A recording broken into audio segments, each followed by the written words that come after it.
descansarei, pois sei que és Deus. Leve esse pensamento, né, para casa, e durante a semana você sempre pense isso. Quando alguma coisa agitou, você pensa, descansarei, pois sei que és Deus. Veio as nossas mãos agora ao nome dos visitantes, né? Estamos aqui com o visitante pastor Rodrigo e Rainara. Levante a mão, Rainara. Glória a Deus. Pastor Rodrigo, ali, eu não mandei levantar a mão porque vai fazer outra coisa. E a dona Edna, quem é dona Edna? Ali, muito bem. Então, e o meu neto ali, né? Estou muito feliz que ele está aqui comigo hoje. Eu vou convidar o pastor Rodrigo para vir à frente e ele vai ter uma oportunidade, né, para saudar a igreja, um minutinho, né, que o tempo corre, mas nós vamos dar um tempinho para ele.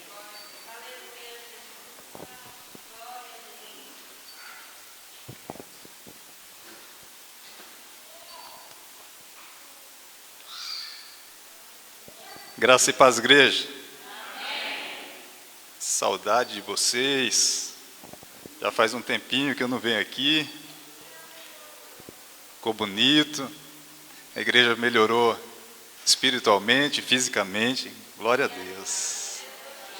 Filipenses, capítulo 4, verso 8.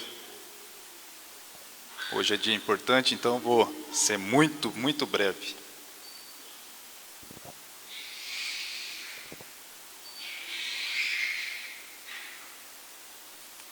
Está escrito assim: quanto ao mais, irmãos, tudo que é verdadeiro, tudo que é honesto, tudo que é justo, tudo que é puro, tudo que é amável, tudo que é de boa fama, se há alguma virtude, se há algum louvor, nisso pensai.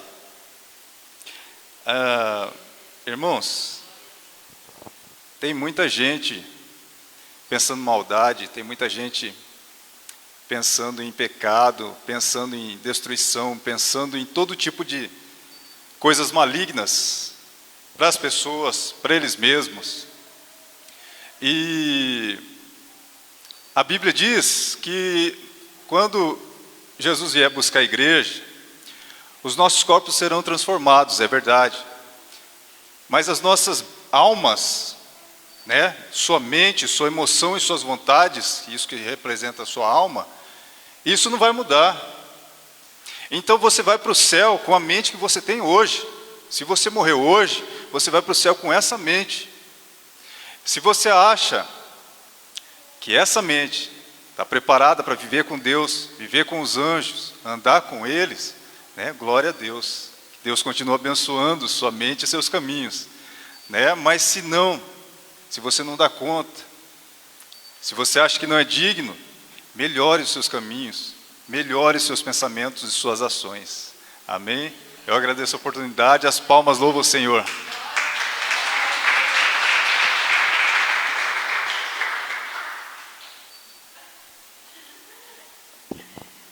Glória a Deus. Então, vamos agora convidar o pastor, né, o nosso pastor, para vir até aqui. E ele vai ter a oportunidade, mais uma vez, de entregar o recado do Senhor para os nossos corações. Vamos estar bem atentos.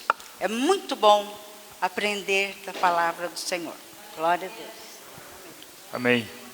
Glória a Deus. Paz do Senhor, irmãos. Boa noite. Que a graça do nosso Senhor esteja sobre nossas vidas essa noite. Amém? Este lugar. Aleluia. Vamos ler um texto da palavra do Senhor para complementar essa noite, né? A palavra de Deus. E ela se encontra no Evangelho de Lucas, capítulo 14, a partir do versículo 15, nós vamos ler. Aleluia. Rapidamente para nossa reflexão dessa noite. Aleluia. Glória a Deus. E o texto diz assim, ó: ao ouvir isso, um dos que estavam com ele à mesa disse-lhe: bem-aventurado é aquele que comer pão no reino de Deus. Jesus, porém, lhe disse: certo homem havia dado uma grande ceia e convidou muitos. E à hora da ceia mandou seu servo dizer aos convidados: vinde, porque tudo já está preparado. Mas todos, um a um, começaram a recusar-se. Disse-lhe o primeiro: comprei um campo e eu preciso ir vê-lo. Rogo-te que me des por escusado. O outro disse: comprei 5 juntas de boi e vou experimentá-lo. Rogo-te que me des por escusado. Ainda o outro disse: casei-me e portanto não posso ir. Voltou o servo e contou tudo isso ao seu senhor. Então o dono da casa, indignado, disse ao seu servo: saí depressa pelas ruas e becos da cidade e trazei aqui os pobres, os aleijados, os cegos e os coxos. Depois disse o servo: Senhor, feito está como ordenaste, e ainda há lugar. E respondeu o Senhor ao servo: sai pelos caminhos e valados e obriga-os a entrar, para que a minha casa se encha. Pois eu vos digo que nenhum daqueles homens que foram convidados provará da minha ceia. Amém? Glória a Deus. Até o verso 24. Glória a Deus. Queridos irmãos, em outras vezes, talvez, você já ouviu alguma mensagem sobre esse texto, você já ouviu pregações sobre esse texto, sermões, aplicado nesse mesmo contexto, o Evangelho de Lucas capítulo 14, onde fala desse acontecido, vamos dizer assim, um senhor, né, preparando um banquete, uma grande ceia. E os convidados, então, especialmente aqui, como disse o texto, começaram então a recusar o convite.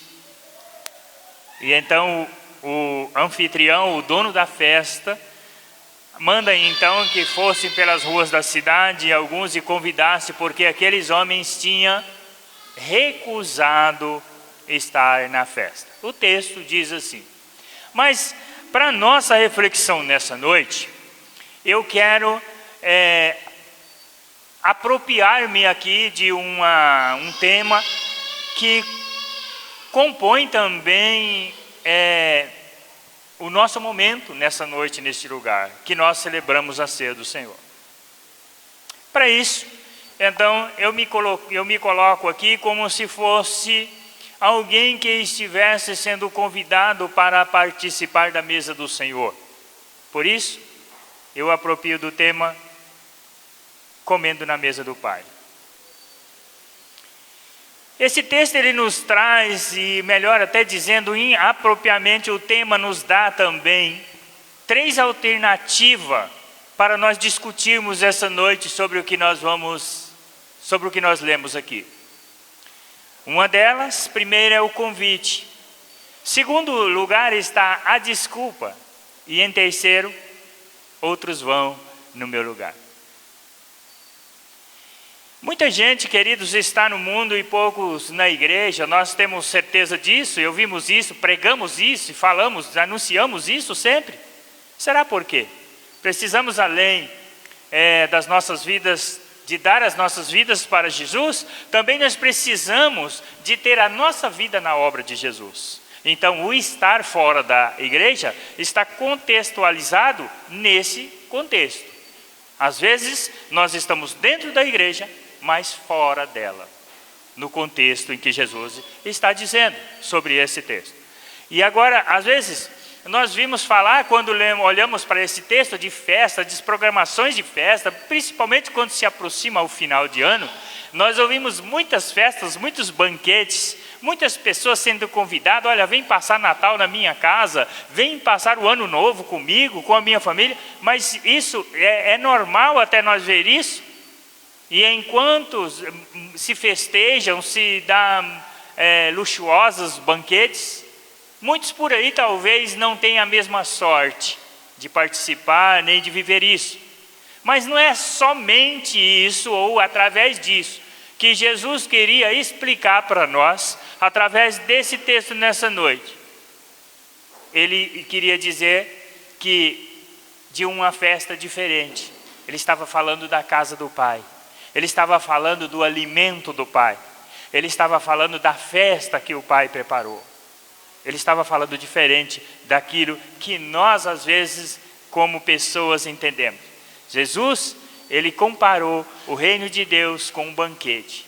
E Jesus, ele estava ali falando de ser humilde, como comportar numa festa, sobre a recompensa celestial, quando nós lemos no versículo 15.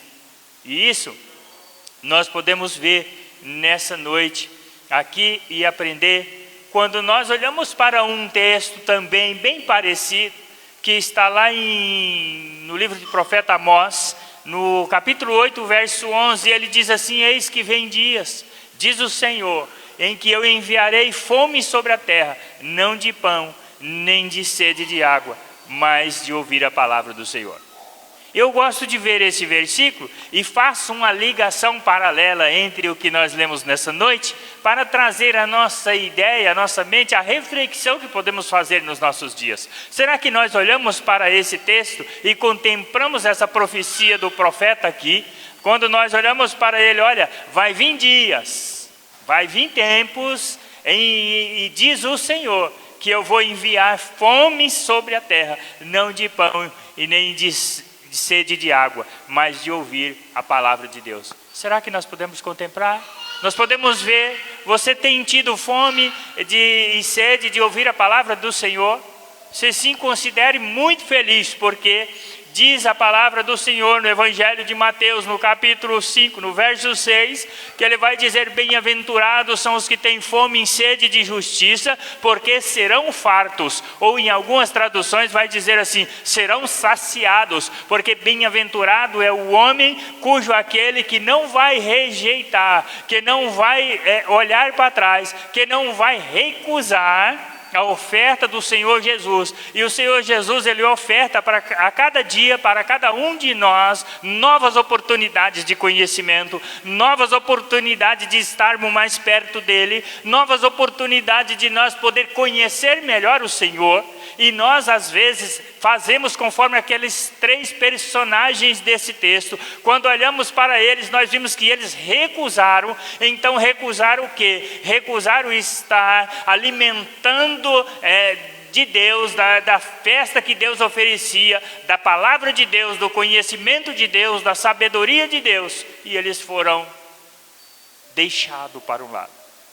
Então, bem-aventurado aqueles, por exemplo, que entendem melhor, que entendem que há a simbologia desse texto, que nós podemos entender melhor a simbologia desse texto. Nós vamos ver aqui, primeiro ele fala de um banquete. Banquete significa o quê? Significa vida abundante. O rei que estava oferecendo esse banquete é Deus que oferece esse banquete. O filho que estava presente é Jesus Cristo, Filho de Deus. As bodas é a volta de Jesus. Ele fala tudo aqui. O convite é o Evangelho. Servos é a igreja. E convidados são o mundo. Porque Jesus, ele veio para salvar o pecador. Ele veio para oferecer ali como sacrifício em forma de maldito, se colocou em forma de homem mais amaldiçoado do mundo, para a salvação de todo aquele que crê nele.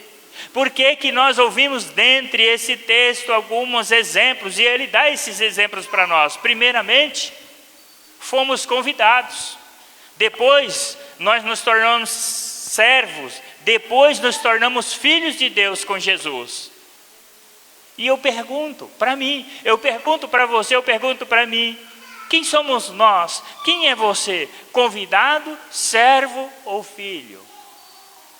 Quando nós olhamos para isso, nós vamos prestar atenção. Talvez se nós lêssemos esse texto de qualquer forma, nós íamos pensar que Jesus estava falando de uma festa lá na minha casa. Eu fiz um churrasco, convidei os irmãos, e os irmãos não quis comer carne assada, foram embora, recusaram isso, e eu já tinha assado a carne, então eu falei, não, vamos chamar outras pessoas. Para Jesus não está falando disso. Jesus está falando da casa do Pai. Jesus está falando da mesa do Pai. Jesus está falando da sua palavra. Jesus está falando, eu sou o pão da vida. Jesus está falando assim, eu sou a água que você precisa, a sede que você tem, vem a mim e eu lhe darei água viva, como ele disse no Evangelho capítulo 4 para aquela mulher samaritana, quando ele chega à beira do poço de Jacó. Às vezes, queridos, nós precisamos então refletir.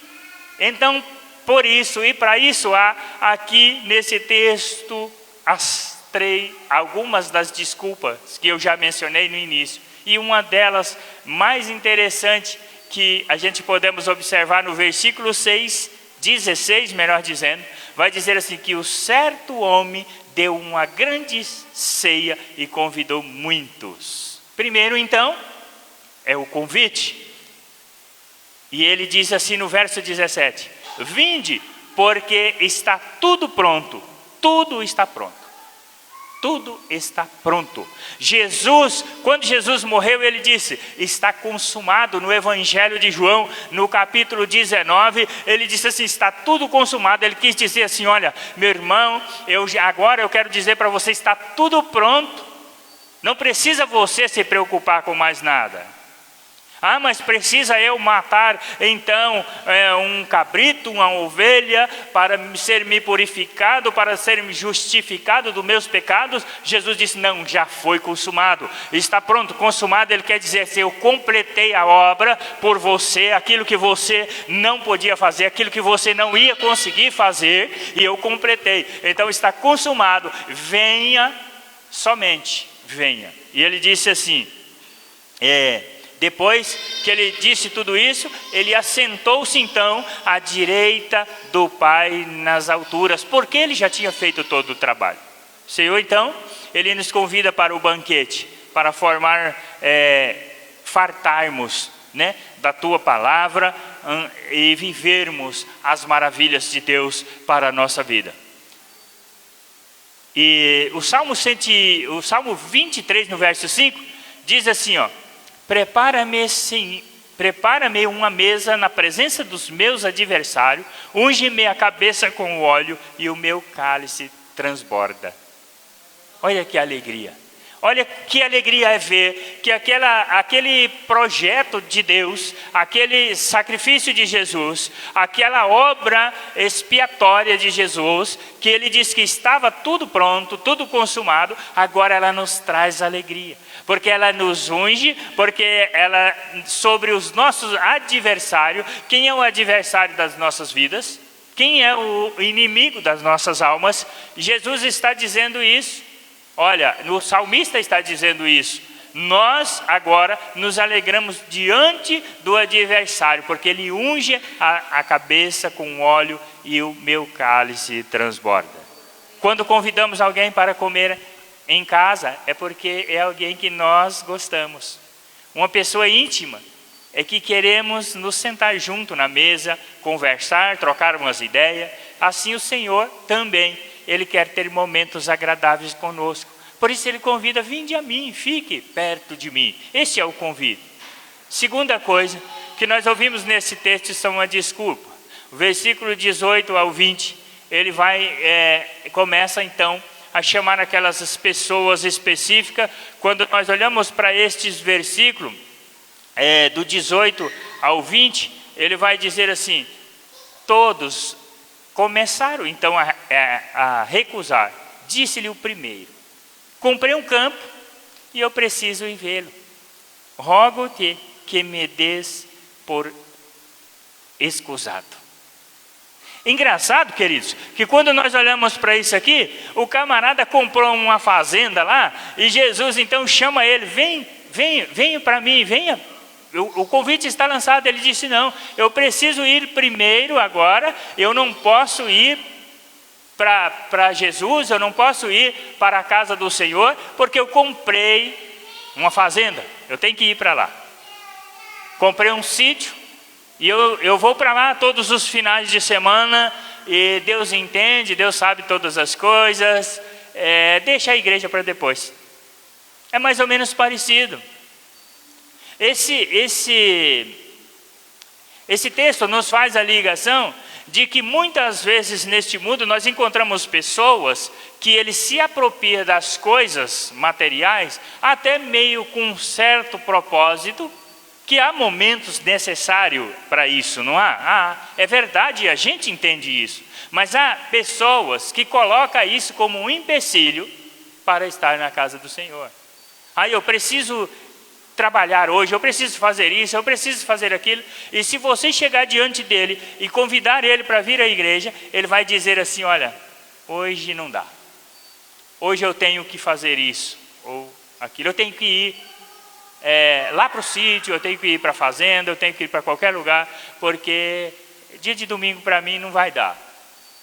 O trabalho é mais importante do que Deus, do que o convite que Jesus fez, do que aquele compromisso que você tem com Ele.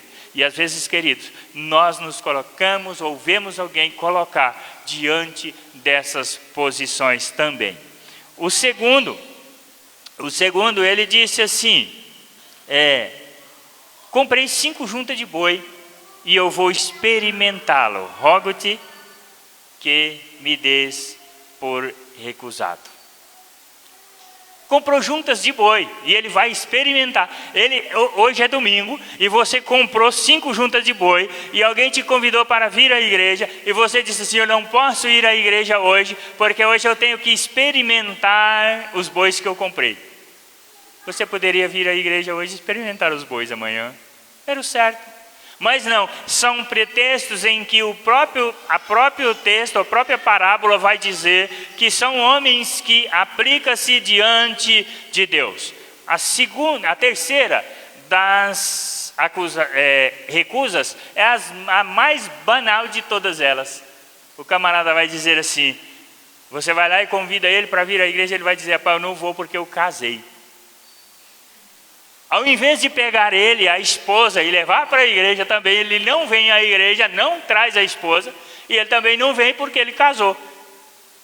Então Jesus estava dizendo assim: estes são aqueles que não estão merecendo. Foram escolhidos, mas não merecem estar junto do Pai, na mesa do Pai, comendo aquilo que Deus preparou para eles. Então, como eu disse aqui, vemos pessoas na Bíblia, muitas pessoas na Bíblia dando desculpa para não aceitar o convite de Deus. Por exemplo, nós olhamos para a vida de Moisés e lembramos quando Deus chama Moisés para: Moisés, tu és o homem escolhido para salvar Israel. Quantas desculpas Moisés não deu? Quando nós olhamos para o profeta Jeremias, quando Deus chama o profeta Jeremias, Jeremias também aplica várias desculpas, dizendo assim que ele era muito jovem, ele era menino ainda, e que não ia ter condições para fazer a vontade de Deus. Jonas foi um homem dos mais que aplica desculpa para ir a Nínive, prefere ir a Tarsis, desvia o caminho. E Gideão, Deus fala com ele: você vai livrar o meu povo dos medianitas? E ele disse assim: eu sou o menor da casa do meu pai, eu não posso fazer isso. Muitas e inúmeras desculpas nós vamos encontrar quando nós olhamos para esses contextos na Bíblia. Mas hoje, o que eu quero dizer aqui é que nós precisamos de colocar diante de Deus como prioridade na nossa vida esse convite. Esse convite é esse: Jesus está neste lugar e Ele quer alimentar a sua vida. A mesa está preparada. O que é a mesa preparada? A mesa está aqui, a palavra de Deus para as nossas vidas. Quantas palavras nós já ouvimos nessa noite? Palavras de Deus, através de cânticos, palavras cantadas, palavras lidas, é farta a mesa. E nós precisamos então aprender, porque isso tem que se tornar para a minha vida, para as nossas vidas, questões de prioridade. Muitas vezes as pessoas que trabalham muito, vai mais à igreja do que aqueles que trabalham muito. Por que acontece isso? Ou melhor, eu acho que eu confundi aqui. Tem pessoas que trabalham muito e vai mais à igreja do que aqueles que trabalham menos.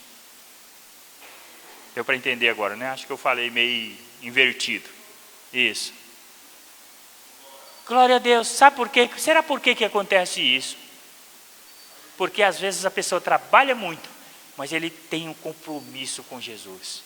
A vida dele está nas mãos de Jesus. As coisas deles estão nas mãos de Jesus. O que ele tem está na mão de Jesus. As pessoas não gostam de brincar de ser crente. Então ele pode estar cansado, ele pode ter trabalhado muito, ele pode ter trabalhado o dia todo, mas ele vem porque ele sabe que Deus na vida dele é mais importante do que tudo aí fora. Sabe o que eu me refiro? Às vezes, com exemplo a isso, quando nós oramos pedindo ao Senhor, quando nós estamos em um apuro, em um aperto, aí nós buscamos a solução, agora é buscar em Deus. Dobramos o joelho e oramos, conversamos com Deus, falamos com Ele, pedimos, porque a própria Bíblia vai dizer assim, que a gente deve pedir ao Senhor. Isso é importante, porque isso faz parte, porque Jesus disse que nós deveríamos mesmo pedir, mas muitas vezes nós fazemos isso quando nós estamos em uma necessidade, e às vezes essa necessidade muito grande, às vezes oramos e ela não é atendida, parece que o problema não se resolve.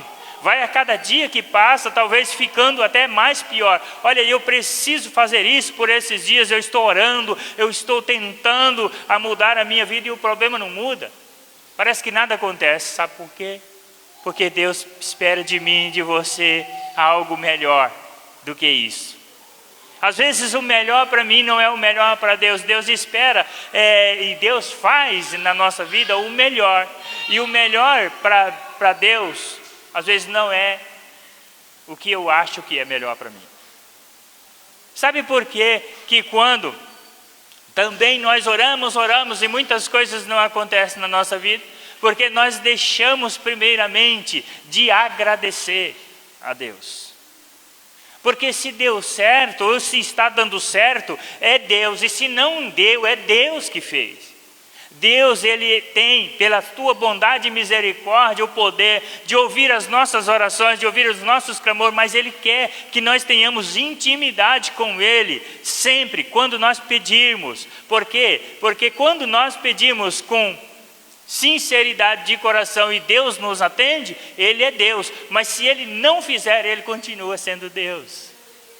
Porque é assim, louvado seja o nome do Senhor, por tudo isso. Aleluia. Portanto, Jesus vai dizer assim, olha, quando nessa parábola ali no final ele vai dizer assim, porque muitos são chamados, mas poucos são escolhidos. Muitas vezes nós vemos pessoas que têm um banquete diante dos olhos, que é só pegar e comer, mas não provam. Tem a oportunidade de ser feliz, tem a oportunidade de estar em comunhão com Deus, tem a oportunidade de viver isso, mas não vive. Continua na mesma vida, uma vida insatisfatória, uma vida insatisfeita, infelizes, com fome, mas o banquete está servido. O que nós estamos esperando? O que nós esperamos? Esperamos por quem? Eu é que tenho que fazer, nós é que temos que fazer. Aleluia. Há crentes, querido, que se alimentam de tanta coisa. Há um fast food espiritual na vida desses crentes. Eles ficam anêmicos com a barriga cheia, vamos dizer assim. É um exemplo para se pensar. Fica não tem força para trabalhar no reino de Deus, não tem coragem para alimentar. Parece que o pão, a água, isso não é atrativo. Parece que as coisas de Deus não é atrativo, para ser mais claro. O pão e a água que eu estou dizendo são as coisas de Deus. E parece que isso não atrai as nossas vidas. Nós precisamos, então, experimentar experiências novas na nossa vida. Quando nós nos sentimos assim, se a palavra de Deus nos fala assim, nós precisamos experimentar coisas novas na nossa vida. Porque as coisas do mundo, Jesus disse que não pode fazer parte da nossa vida. Aleluia, glória a Deus. Eu me lembro do apóstolo Paulo, lá em 2 Coríntios, no capítulo 12, quando Paulo começa então a orar e fala com Deus, e ele começa então a dizer a Deus que ele tinha, se fosse possível assim, que Deus tirasse aquele espinho da sua carne. E lá no versículo 9 do capítulo 12, Deus vai dizer para Paulo, a resposta para Deus: Paulo, a minha graça te basta. E o meu poder se aperfeiçoa nas suas fraquezas. Ele quis dizer para Paulo assim: Paulo, você estando fraco, você é forte, porque eu posso fazer isso. Ao inverso do nosso pensamento, ao inverso daquilo que nós achamos. E Paulo entendeu isso. É o inverso dos valores nossos. Isso, queridos, faz com que nós sejamos perfeitamente melhores do que somos. Perfeitamente, melhores do que somos. Por quê? Porque aí nós olhamos para Deus, olhamos para a obra de Deus na nossa vida com a visão espiritual. E deixamos de olhar com a visão humana para dentro de nós. E nós descobrimos que quando nós estamos fracos, abatidos, passando por algum tipo de adversidade em nossa vida, nós ainda estamos fortes, porque Deus tem domínio, sobre todas as coisas na nossa vida. Aleluia, glória a Deus por isso. Eu quero deixar esta palavra com você essa noite. Eu não quero prolongar, mas quero deixar esta palavra, essa reflexão desse texto para as nossas vidas nessa noite. Como diz o ditado: se não quiser vir, tem outro que vai no seu lugar. Esse é um ditado muito importante. Tem gente que acha que isso é pesado, é difícil, é doído. Mas Deus, Ele nunca vai deixar de completar os seus planos, os seus propósitos. Se eu não faço, Deus manda outro no meu lugar. E quem perde sou eu. Quem deixa de ganhar, eu também. Porque se eu não faço, outro vai fazer no meu lugar. Eu me lembro daquela mulher que ela era sírio-fenícia, né? Que aproxima de Jesus e pede para Jesus um milagre. E aí Jesus olha para aquela mulher e fala assim para ela: olha, não é lícito lançar o pão aos cachorrinhos, não é verdade? Mais ou menos por aí assim. Para tirar dos filhos para dar para os cachorrinhos. Aí ela responde para Jesus: olha, mas até os cachorrinhos comem da migalha que cai da mesa dos seus donos. Jesus, através dessa palavra, operou um milagre na vida daquela mulher. E disse assim, que através dela foram salvos a sua casa.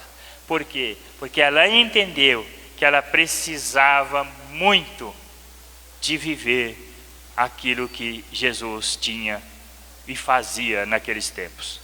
Aleluia! Nós estamos neste lugar esta noite.